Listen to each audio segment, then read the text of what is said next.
Olá, meus amigos, meus companheiros, minhas companheiras de todas as segundas-feiras, sejam todos bem-vindos. Estamos dando continuidade ao nosso estudo sobre obsessão e hoje nós vou fazer o fechamento daquele vídeo da semana passada que foi sobre as máscaras da obsessão. Nós vamos fazer um pequeno resumo, não é, do que vimos semana passada. Nós vimos, na realidade, a obsessão do encarnado para o encarnado, que é o número 1. Né? O número 2, nós vimos que é a do desencarnado para o desencarnado, que é o 2. Né? Vimos o 3, que é o encarnado para o desencarnado. Muita gente diz assim, gente, eu não sabia que o encarnado podia obsediar o desencarnado. Também não sabia que o encarnado obsediava o encarnado, mas tudo isso acontece.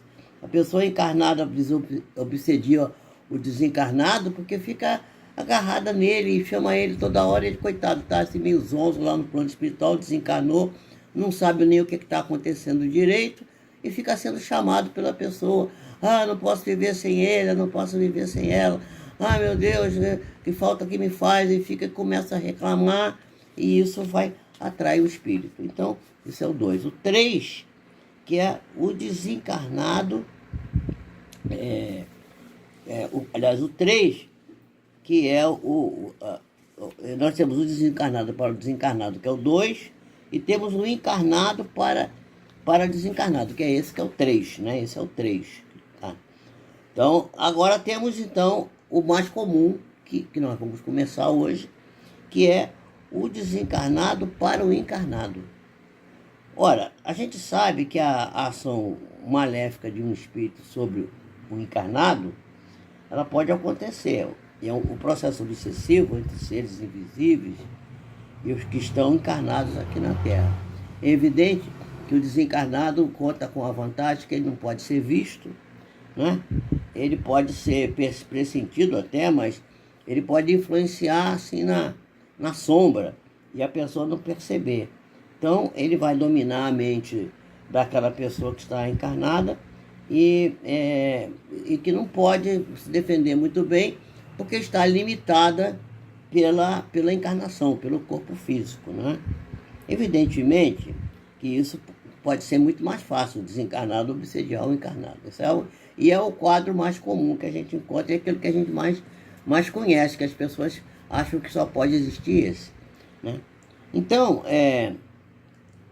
o espírito obsessor, ele age na sombra, e estando na sombra tem exatamente a invisibilidade a seu favor.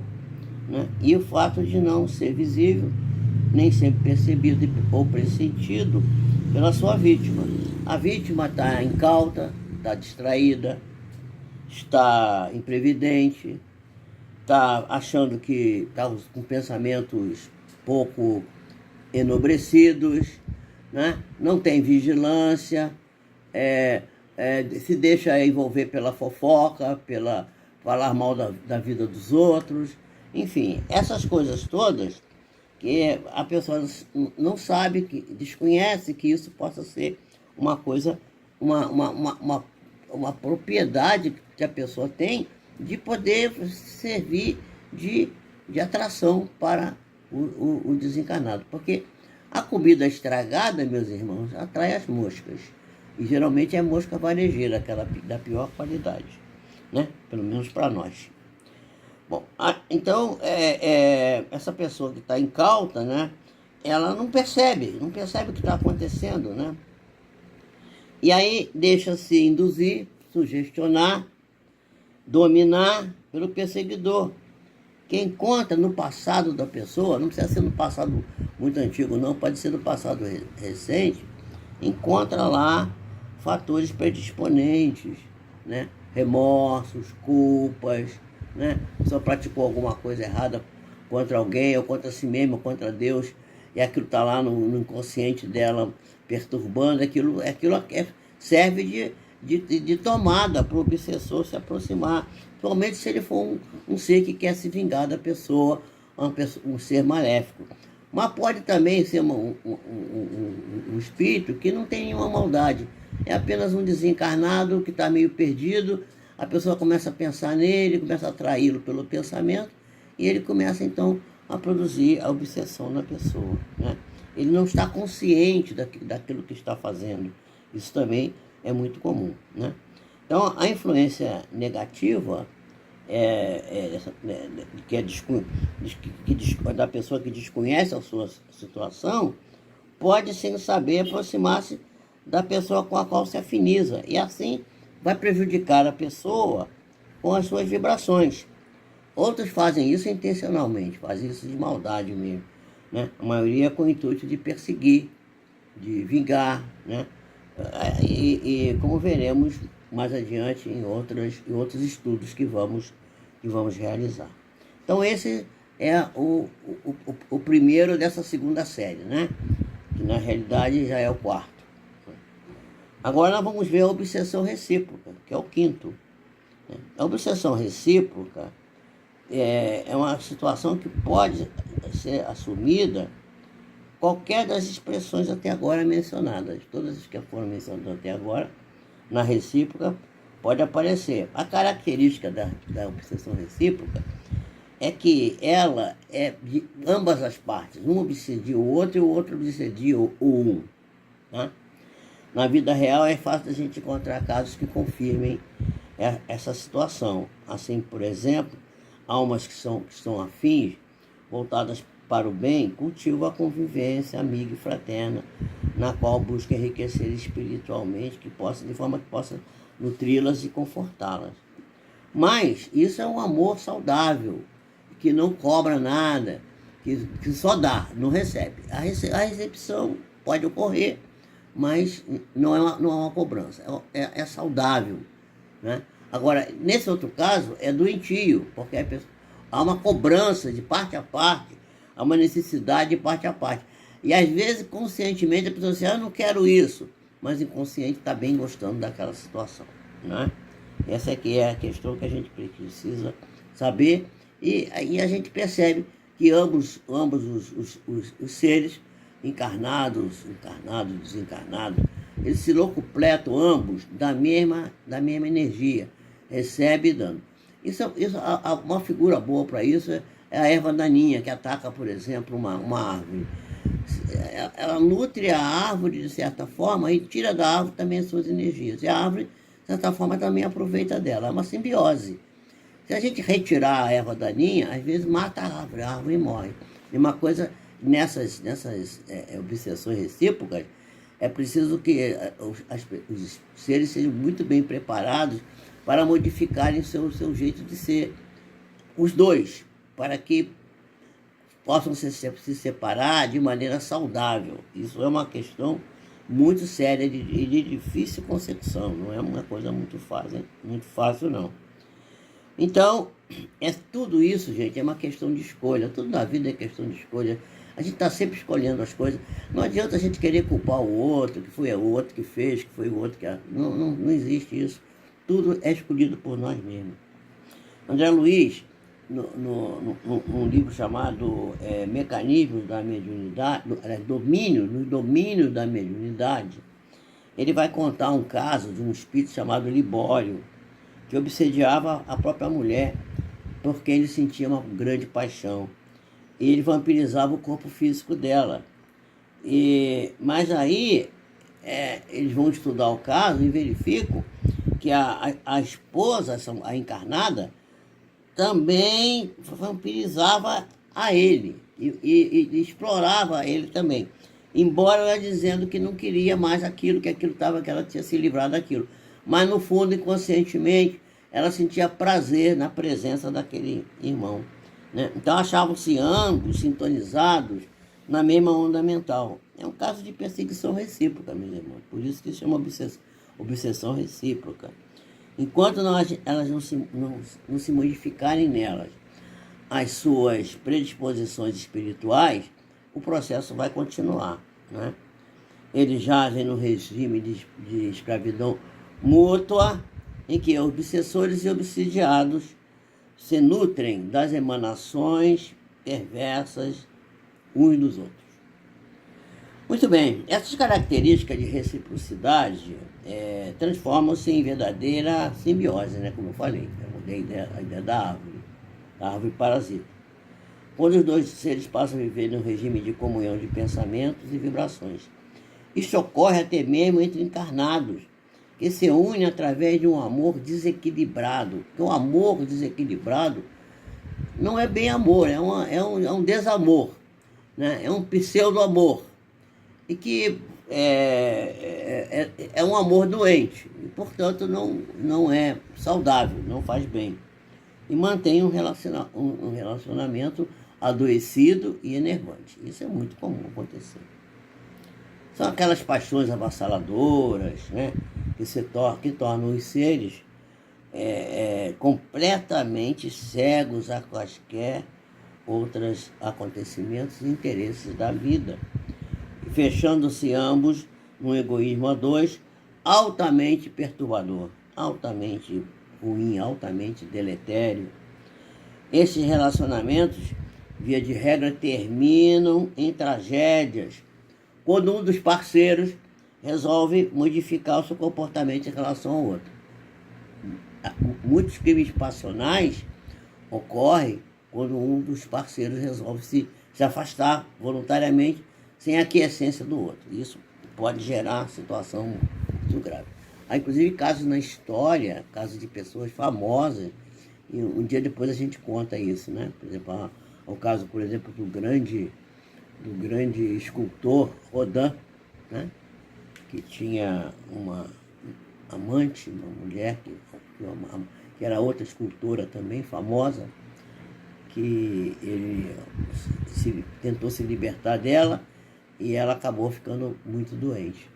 Daí até que se criou um tal de grupo mulheres que sofrem muito, mulheres que sofrem por amor, não sei o que, um grupo aí de, vamos dizer assim, de ajuda que existe, baseado nessa moça chamada Claudel, o nome dela, não me lembro do nome completo dela.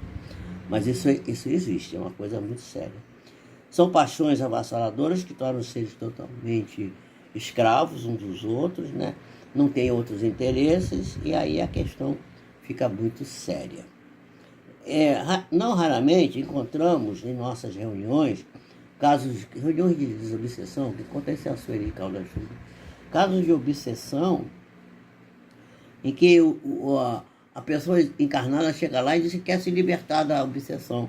Mas aí o espírito o espírito desencarnado é chamado na reunião, e ele vai dizer que ela vive me chamando, me pedindo para ir para o encontro dela, como é que está dizendo que quer se livrar de mim? Não é verdade, porque a pessoa conscientemente sim, mas quando se liberta do corpo físico pelo sono, né, o sono fisiológico, a alma se liberta e vai buscar aquela relação doente com a qual se sente prazer. Né?